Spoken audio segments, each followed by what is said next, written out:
Oh, Daddy, thank you, Jesus. Oh, thank you, Jesus. Thank you, Jesus. Oh, you can have your seat. I welcome every one of you into Time to Eat Conference Room of Immortality for today. I pray the grace of the Lord will continue to be with you in the mighty name of Jesus. And I also want to appreciate you for paying the price of time to be with us at this season. Because I do usually say it, that when you see anybody seeking for spiritual knowledge, that person has denied himself from certain things he need to do in order to in order to sit down with the knowledge that have to do with the things of the eternity. Because for him to begin to walk in that dimension, he has come to the understanding that the spiritual controls the physical. And he has also come to the understanding that the best way to travel far and fast in this life is to travel through the spiritual realm. He has also come to the understanding that the best way to move things in this life is to use the power of the world to come to function effectively in this world that we are now. Because there are three sets of power that exist in this realm. We have the power of the past age. Number two, we have the power of this present age. And number three, we have the power of the world to come. I repeat. We have the power of the past age. Number two, we have the power of this present age. And number three, we have the power of the age to come. The children of darkness, they enter into the economy of darkness and have access to the power of the past age. That is the power that the devil used to bring this earth into commotion. The power that the devil used to bring this same earth into the statement that the scripture says in Genesis chapter 1 verse 1 that the earth was formless and without shape, and darkness was all over the earth. The same power that put darkness, that put the earth in darkness, that put the earth in shapeless, that put the earth into the state of formless, that is what we call the power of the past age. And that is the power that the kingdom of darkness are using to rule the world. And there are many children of darkness that have sold their soul to the kingdom of darkness. They have killed their conscience and they've looked for their way into the realm of darkness to use the power of the past age to function effectively and control this earth in this natural world. You see many of them in the politics, many of them are in business. They are doing great in business, and when you look at them physically, you will almost wanted to be tempted to emulate or desire their blessing. You never know that what many of them are doing in the secret goes beyond the sacrifice that a natural man can pay. Many of them are using their blood, many of them are using their soul, just because they want to have access into the power of the past age to use it to rule this physical world. And the second dimension of men, they are the ones that are using the power of this present age. And the power of this present age have to do with money, authority, and positions. So that's what we call the power of this present age. The power of the past age have to do with demonic power, that is using demonic power to function effectively in this earth. So the power of this present age, they are money, that is men of cash. That is those that have the money, they are the ones that rule the power. That is, if you are poor, it is a sign that you don't have the power of this present age. And the power of the age to come is what we call the power of God. And the spiritual men, who are those who have access to Jesus Christ, who have given their life to Jesus Christ and have received Holy Spirit, they have access into the power of the world to come. That is, every believer, a dimension of the power of the world to come must begin to find expression in your life. I repeat, every believer, a dimension of the power of the world to come must begin to find expression in your life.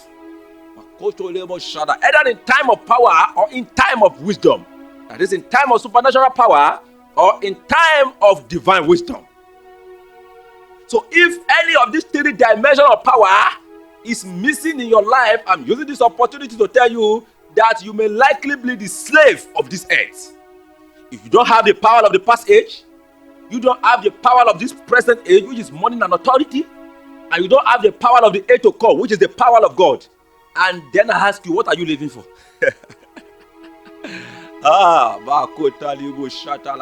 What are you living for? Because you must be able to pay the price of time to seek one out of these three. So the children of darkness, they pay a certain price to enter into the economy of the power of the past age. Then those who really have the money, they also pay a certain dimension of price to enter into the economy of wealth, where they will have access into the power of this age. And those that also have the power of the world to come, they pay a certain price. They give their life to Jesus, and they surrender their life to Jesus and enter into the economy of supernatural ability and use the same power to control territory in this earth. So I put the question to you again, for those that are listening to me on land and online. I put the question to you again in this day, that which dimension of power is finding expression in your life? If people can look at you and they can't see the power of the age of the past age, they look at you, they can't see the power of this present age, and then look at you, they can't see the power of the age to come, then I ask you, what are you living for? But I just want to use this opportunity to tell you that the best way to journey fast and rest in peace at the end of the day is when you journey through the power of the age to come. Those that journey through the power of the past age, they end up in regret. They started in joy and they started in happiness and end up in sorrow. Those that journey with the power of this present age, they end up in vanity. But those that journey with the power of the age to come, they end up in peace and die in peace. They die finishing well because they have journeyed through the right path, because Jesus is the way.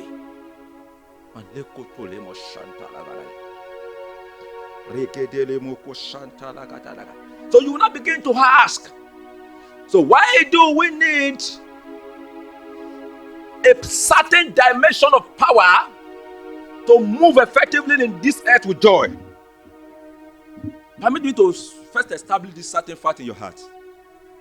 Let me break the religious spirit in the heart of some people. Can I say this now? Everybody on this earth, we are running after the same thing. Or let me use this language. Let me not use the words running after. Everybody on this earth, we desire the same thing. Yeah. Everybody on this earth, we want the same thing. Either born again or not born again. Either the spiritual, not the natural. Either the carnal or the spiritual. We are desiring a certain dimension of blessing in this life. Everybody in the life, both the born again and the born again, desire to have peace of mind. Everybody in the life, both the born again and the unborn again, desire to have joy in life. Everybody in this life, both those who are spiritual or those who are natural or carnal, we desire to be wealthy in life. No matter how spiritual or religious you may be, there is no man that will say he doesn't love to be wealthy in this life. Even though that sister or that brother is preaching rapture as if Jesus Christ is coming tomorrow, the same person that is preaching rapture with his big King James version of Bible, dressing religiously as if he hates the world totally, let God provide Ferrari Jeep for him tomorrow. Let God provide a good duplex for him tomorrow. You will see him dancing to the presence of the Lord on Sunday morning to share testimony that the Lord has done this for me. The question is, why is he happy? Even though you want to religiously show a container as if he doesn't love the things of the world, so he doesn't look dusty, within him there is this joy that will spring out of his heart for having access to those dimensions of property. So for you to know that something within us desire the things of this earth. Something within us desire the things of this earth. Because it's part of what we need to make our life complete. It's part of what we need to bring us into the economy of happiness. It's part of what we need to bring us into the economy of peace of mind in life. Can I say this? No matter how anointed you are, if you are poor, a certain aspect of you will be sad. Even though you may want to launch yourself into the economy of joy of the Spirit, joy of salvation, and claiming you can be poor at the same time, be happy and be joyous in the Lord. But permit me to tell you that you will not continue to be spiritual. You will not continue to be spiritual 100% in the whole day. There will be a season of your time where you will switch to carnality. You will switch to a natural, because you are a natural. You are a man. You don't deceive yourself.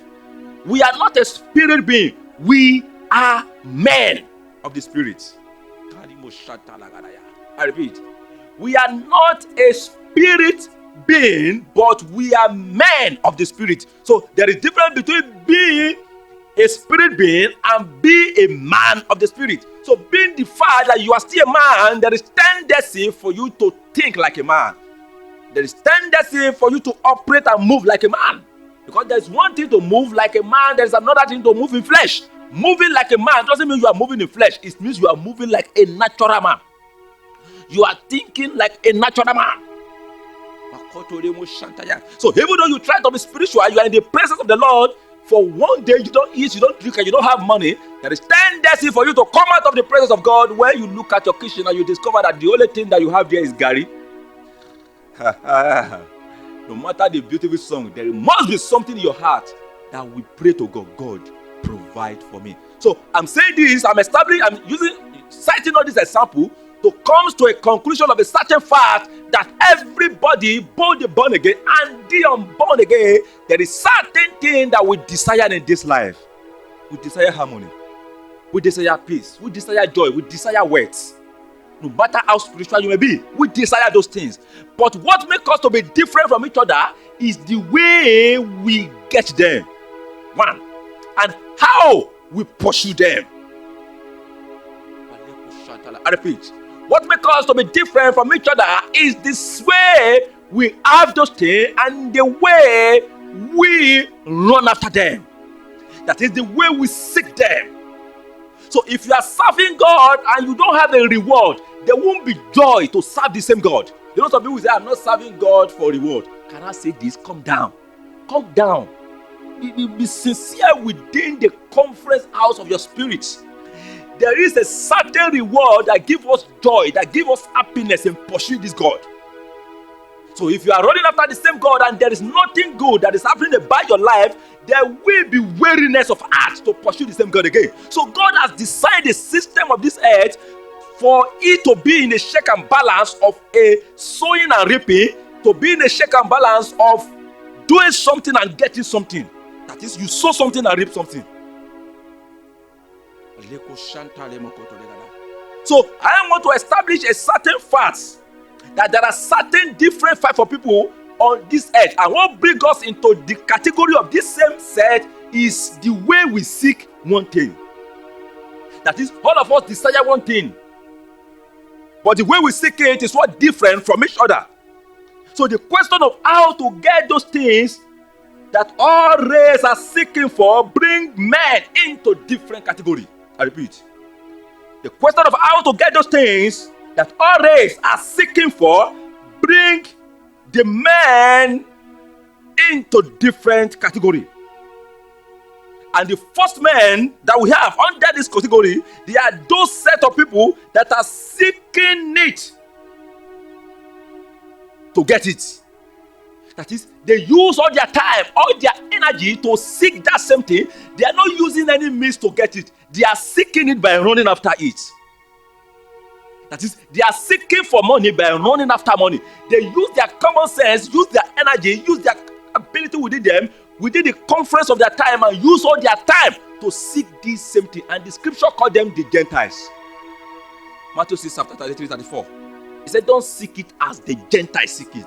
The Gentiles, they are not those that seek it through devil. The Gentiles, they are not so those that seek it through unrighteous means. The Gentiles, they are those that seek it with their common sense, with their time, with their energy, without the involvement of God. That is, they believe in the power of their soul. They believe in the power of their brain. They believe in the power of their determination to use it to seek the things of this earth. So the Bible calls them the Gentiles. Those are the four things. So they seek happiness by themselves. They seek wealth by themselves. The second set of people, they are the people called religious people. These are the people that are seeking the things of this earth by praying to God and obeying a certain religious law.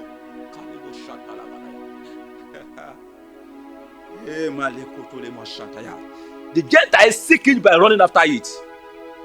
Then the religious people seek it by running after God. Get the difference again. The Gentiles seek it by running after it. Then the religious people seek it by running after God. Both the Gentiles and the religious, I'm using this opportunity to tell you that both of them are wrong in their seeking for the things of this earth. Because you don't seek the earth by running after God. Just pay attention and be following me. So the religious people, they seek it by running after God, by praying to God. That is running after God in prayer and running after God in looking for scriptural key to obey that attached to material blessing. For instance, most of the most faithful tither, they are not the spiritual people, they are the religious people.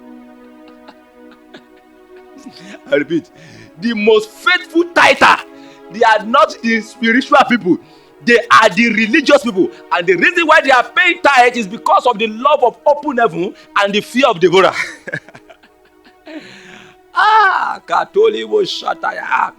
They are not paying tithe because of the purpose of tithing. That is because of the advantage of tithing to the body of Christ. Because on a normal ground, a spiritual man pays tithe because of the purpose and the advantage of tithing to the body of Christ. Because of the love of the priest. Because tithe has been ordained to be through which the priest will feed themselves. So if you love the priest, you should pay your tithe. But the religious people doesn't pay tithe because they love the priest. They pay tithe because they love themselves. I repeat. The religious people doesn't pay tithe because they love the word of God, the work of God, not because they love the word of God, not because they love the men of God, but because they love themselves.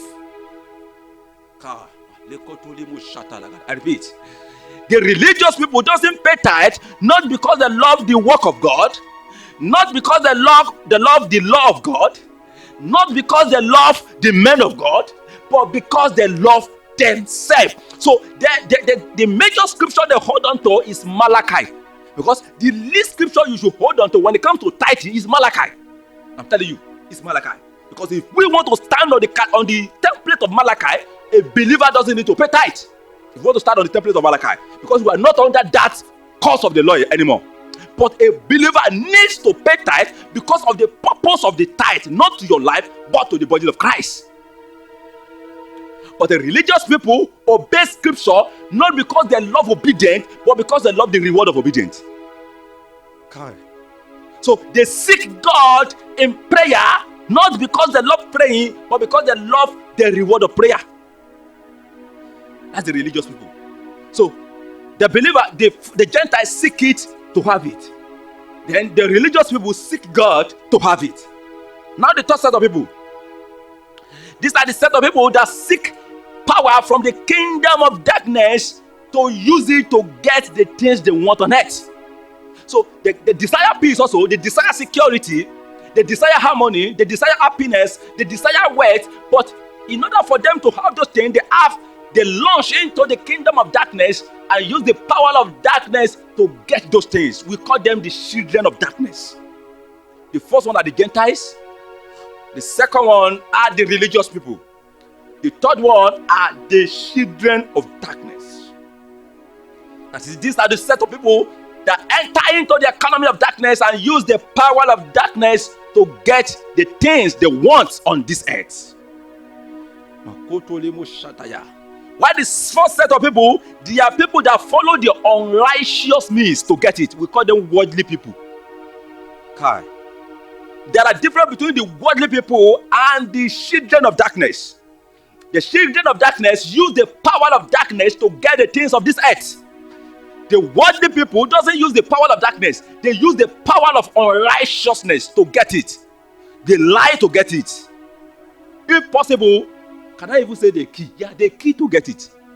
They don't have. They use their own natural power to kill to get it. They can send assassin to you just because you are fighting a certain position with them, and they want to be in that same position. They didn't enter into the kingdom of darkness to get power, but they look for assassin. Those that involve in assassinating, right? And set somebody up and kill him just like that, just because they want a position. So there are many of these people who belong in politics. Some of them may not even involve in occultism, involve in darkness activities, but there are many secret works, even works in their hand, that it is controlled by their natural source. So a worldly people use every unrighteous means. It doesn't involve God, it doesn't involve Satan, but every unrighteous means within the conference of his heart, and use it to achieve what he wants. They lie to get job. If you put them in marketing department, they compromise their standard. They add numbers to zeros just because to embezzle money in the place of work. And they are the one that will now begin to use that same money to support church projects. Can you see it? So, and many of you are envy those set of people. Some of them have compromised their standard. I've seen a sister that reduced his age because he want to marry a brother. I've seen a brother that lied on many things just because you want to get the attention of a sister. So anything you use lie to get is a thing you are operating in the realm of a worldly man. And the 5 set of people, they are those that get it by seeking God. These are the men of faith. They get it not by seeking God in prayer, but they get it by seeking God in service. Just get the difference. The difference between the spiritual and the religious is that the religious get things of this earth by seeking God in prayer. But the spiritual doesn't get it by seeking God in prayer. They get it by seeking God in service. Because they have come to the understanding that the things of this earth is tied to service. So they not choose not to serve man, but they choose to serve God. Get it again. Get it again. A Gentile serve man to get it. A religious man pray to God to get it. But the spiritual man serve God to get it. And serving God to get the things of this earth is what it means to seek first the kingdom of God. So seeking first the kingdom of God and every other thing will be added to it. It's not by locking yourself inside house and be praying when you're supposed to be seeking for a job. Because that's what religious do. Religious people will go to prayer mountain and be praying when they're supposed to be seeking for job. A religious man will be giving positive confession of faith when they're supposed to be looking for positive profession. It is religion when you are looking for positive confession when you're supposed to be looking for positive profession. But the spiritual, they don't try to claim it, they don't try to pray it, but they try to seek it in service. That is, they surrender their life to serve God, and in the course of them serving God, it is impossible for you to serve God with all your heart and remain poor in life. I say that with authority. It is impossible for you to serve God with all your heart, with all your life, and not have peace in this life. It is impossible for you to serve God with all your heart, with all your life, and have problem in this life. I said it in one of my personal teaching that a believer who is serving God doesn't have problem. He only have challenges, and there are difference between problem and challenges.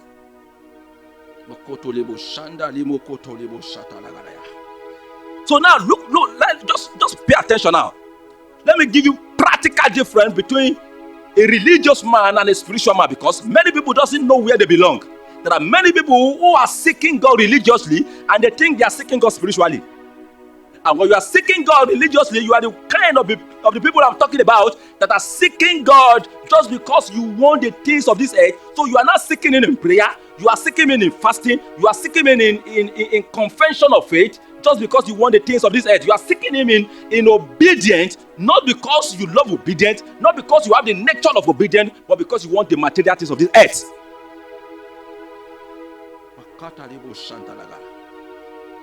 Now, right, the difference between the spiritual man of faith and religious men is that the religious men try to use God to fulfill their own will, Why the spiritual men surrender their own will and seek God and use God to fulfill the will of God. I repeat. The religious men use God to fulfill their own will. You see them saying you have to put God at the center of your will. You don't put God at the center of your will. You put yourself at the center of the will of God. God. I was listening to a man of God. He said you have to carry God along in everything you are doing. You don't carry God along in everything you are doing. You carry yourself along in what God is doing. You don't put God at the center of your will. You put yourself at the center of the will of God. Because it is when you put yourself at the center of the will of God, that is when you become immortal. When you put God at the center of your will, you become religious. God. So a religious man seek God. You seek God, that is, they use God to fulfill their own will. They are going for interview. The question is, who sent them that interview? They want to travel out and they begin to pray. The question is, who is leading them to travel out? They want to go to UK. Who is leading them to go to UK? They want to go to USA. Who is leading them to go to USA? And they prayerfully make their way out of the will of God, and they enter into the permissive. Highest percentage of religious people, they are under the permissive will of God. I repeat, they are under the permissive will of God. And at the end of the day, they struggle throughout the life. Because in this kingdom, you don't put God at the center of your will. You put yourself at the center of the will of God. You don't use God to achieve your own will. You use God to achieve the will of God. So you are just a vessel through which you use the power of God, called the gift of the Spirit, called the grace, to achieve the assignment of God. You don't use the gift of the Spirit to achieve your assignment. You use the gift of the Spirit to achieve the assignment of the kingdom of God in your hand. And this is how material things run after a man of the kingdom. So we don't seek material thing by getting it. We seek it, we get it by seeking first the kingdom.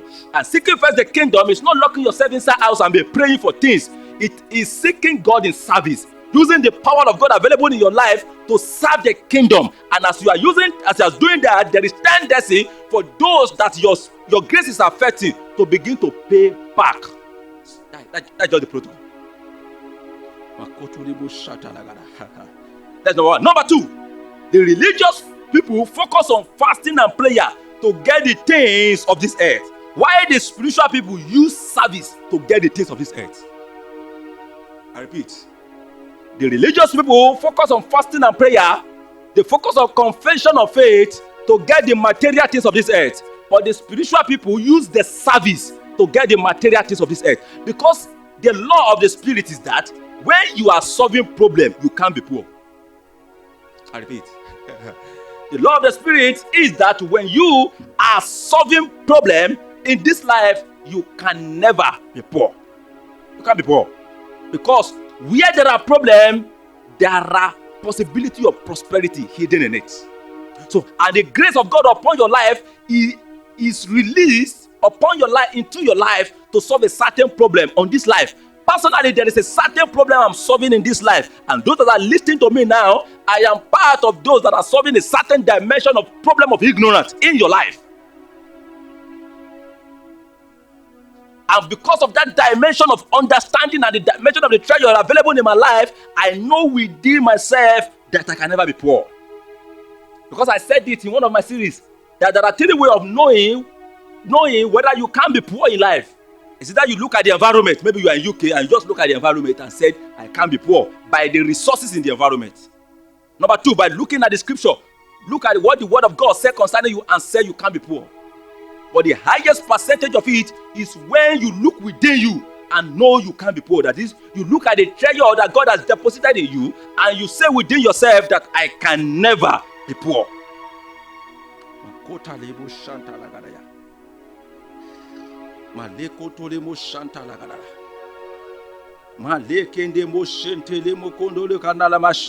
begin to communicate in the language of immortality? Rakete limo shende limo kondo limo koto likadaya. So I ask yourself now, which realm do you belong? Are you in the realm of the Gentiles? Are you in the realm of the religious people? Are you in the realm of the worldly people, or you are in the realm of the children of darkness? You are listening to this message in your office. You are the set of people that use the kingdom of darkness, the power of the kingdom of darkness, to rule things in this earth. Can I say this to you? If you belong to those four realms, your day are short. If you belong to those four realms, you can't end up well, because the mystery of ending it well and rest in peace in this life is when you journey through the last part, that is the spiritual. Because you are created by God to serve Him. You are not created by God to serve yourself. And that is why the principle of success in this life lies in Matthew 6, 25 to 33. And Jesus begins to open the eyes of our understanding to a certain part in Matthew 6, 25. He said, look at the bird. He said, they never sow, never do they reap. And yet your Father who art in heaven feeded them. Feed them. Each time I look at that scripture, I begin to ask myself, what did Jesus say here? Because many of us believe in the law of sowing and reaping. And Jesus now entered into another economy. He said, the bird, they don't sow, neither do they reap. Permit me to tell you, is Jesus trying to establish a doctrine that will bring us into the realm of idleness? No. Is Jesus trying to promote idleness? No. But what Jesus is trying to say is that the bird, they doesn't sow for themselves, but birds sow for others. God, I repeat. The bird in the sky never sow for themselves, but they sow for others. 80% of the fruit you are eating today was planted by many of these birds.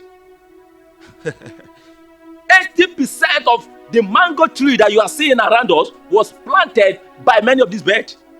So they sow, but they don't sow for themselves. And that is the principle of the kingdom. In this kingdom, you plant and sow, but you don't sow for yourself. You sow into the life of men.